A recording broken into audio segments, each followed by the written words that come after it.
अजितदादा पवार महाराष्ट्राच्या राजकारणामधलं सतत चर्चेत असणारं नाव आणि कायम राज्याच्या राजकारणामधलं महत्वाचं नाव.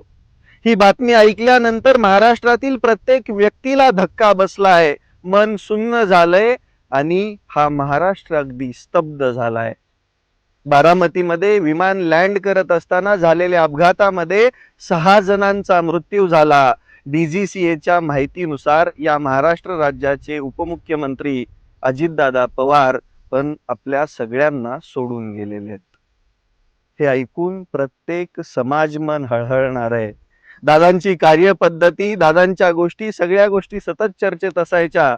दादांनी या महाराष्ट्रासाठी खूप मोठं योगदान पण दिलेलं आहे.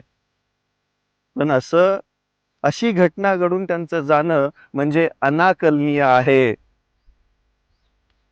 मुळातच सकाळी 6 वाजता उठून लोकांच्या कामाला लागणारा एकमेव राजकारणी म्हणजे अजितदादा पवार. आरोप झाले, प्रत्यारोप झाले, आम्ही पण त्यांचे राजकीय विरोधकच होतो. प्रत्येक गोष्टीवरती आम्ही टीका केली. पण आज ही बातमी ऐकल्यानंतर खरंच मन सुन्न झालंय आणि हा महाराष्ट्र स्तब्ध झालाय. या मोठ्या मनाच्या लाडक्या दादांना, अजितदादा पवार साहेबांना भावपूर्ण श्रद्धांजली अर्पण करतो.